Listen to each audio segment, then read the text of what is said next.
He says rebels are advancing, but it's far from clear whether their campaign is successful.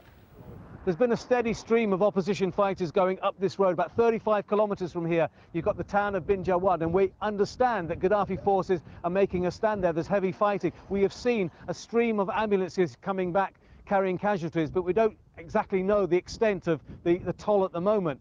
But this is now a big zone that's of operations. All around me, there are boxes of ammunition. The opposition forces have been using these to fire their anti-aircraft guns, and there have been air attacks by the Libyan forces. But it's very important what happens ahead. Why the Libyan forces have made a stand there, we don't know. It is the gateway to Sirte. This is Gaddafi's hometown, and that's very well reinforced. There's 4,000 well-equipped, well-trained fighters there. And unlike what's happened here, where his forces withdrew at Sirte, this is the gateway to Tripoli. It's very important. If that falls, then the opposition forces have a direct route all the way to Tripoli. They don't want that to happen. But at the moment, it's very confusing what's happening exactly. In Tripoli, the Libyan government's insisting that all is calm. And these are the very latest pictures to reach us from the capital, showing Gaddafi supporters in Tripoli's Green Square. Demonstrators chanting national songs, waving Gaddafi posters to show their solidarity. Well, there had been reports of heavy machine gun fire at dawn in Tripoli, but officials say that was a celebration at what they call the end of the war. Anita McNaught is in the capital for us. There's a constant refrain in this crowd. The people are happy, but AlJazeera knows nothing. It's an extremely festive crowd. Excuse me for a moment. This extremely festive crowd, people are celebrating what they believe are significant strategic gains by Muammar Gaddafi's forces against the rebels here. But this celebration, such as it is, has been going on since before dawn. Before dawn, the sound of gunfire across the city. They're telling us that gunfire was merely in celebration. And it's true, they're both firing automatic rifles here and they're letting off volleys from anti-aircraft batteries near the port. That is government forces, but the sound of gunfire through the city has been echoing for hours now. Has it all been celebratory? It's very hard to tell. At least 8 British citizens who were captured by rebel forces in Libya have now been released. 7 Special Forces soldiers were detained along with a UK diplomat close to the eastern city of Benghazi. They were trying to make contact with the opposition's National Council. In Egypt, protesters trying to enter a government building in Cairo say they've been attacked by security forces. One woman told AlJazeera the soldiers fired warning shots and used electric tasers on the crowds. Hundreds of people wanted to get into the building to collect documents which they fear might be destroyed. Let's talk to Sarah Abdulrahman, pro-democracy protester in Cairo, joins me on the line now. I know that you were outside the Interior Ministry. You were the person who told us about the tasers and the guns being fired in the air. But now you're with other people trying to get into a different building. Same reason? No, we were. That's the building that we were at earlier. It's the state security building that has a lot of documents and a lot of cells where they used to torture people for 30 years. For the past 30 years, we know that people have been tortured there. But now you're on your way to where? Yes, we are now in a place called Lazori Square. After we were chased from both sides, we were cornered. One side from the thugs with bricks and the other side from the army firing in the air to scare the crowds.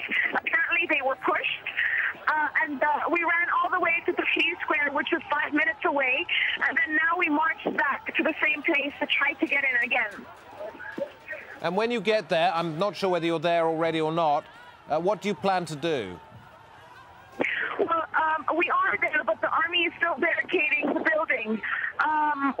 We want to go in. We want to see the documents that they have inside, just like we did yesterday in 2 different state security buildings, where we found a lot of shredded paper.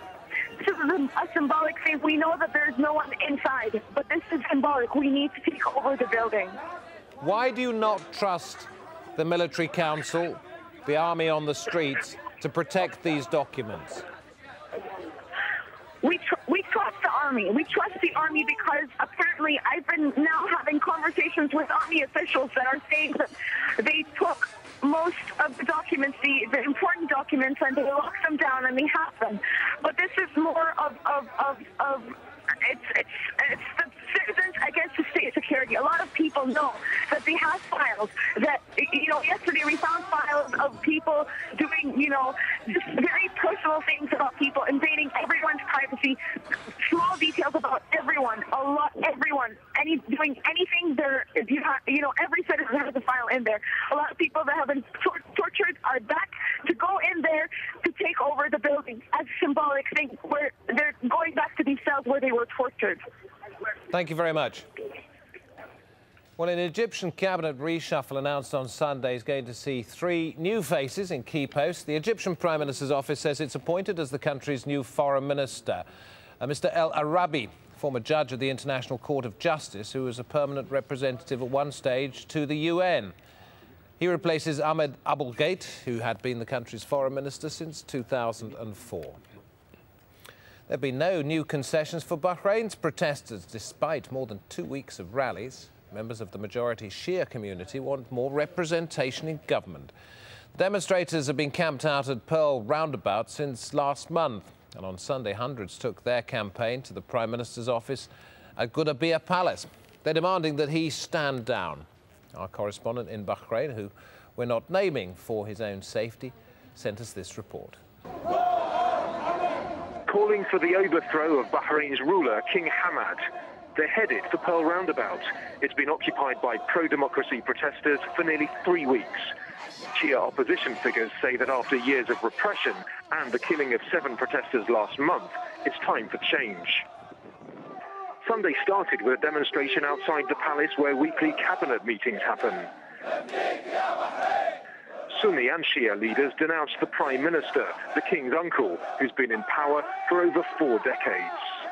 And they called for foreigners given jobs in the security forces to be expelled from the country, saying the majority Shia population here is being squeezed out of public sector jobs. Hours later, the government reiterated people's right to freedom of expression, but everyone's waiting to see if they offer real concessions.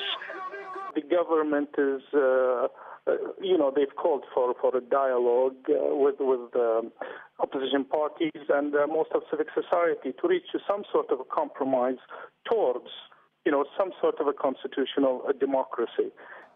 The previous announcement of 20,000 new government jobs has done nothing to quell the anger on the streets. What's not clear is how long the protests will continue and whether the security forces will continue to keep their distance. AlJazeera, Manama. In Yemen, at least 40 pro-democracy protesters have been wounded in clashes with government loyalists. The fighting was in Ib city, south of the capital Sana'a. Witnesses said they heard gunfire and saw government supporters wielding batons and throwing stones. Well, Yemen's allegedly a hub for al-Qaeda in the Arabian Peninsula. The US is worried that the upheaval across the Arab world could further destabilize Yemen. More from Kimberly Halkett. As thousands of anti-government protesters continue to rally in Yemen, in Washington, lawmakers meet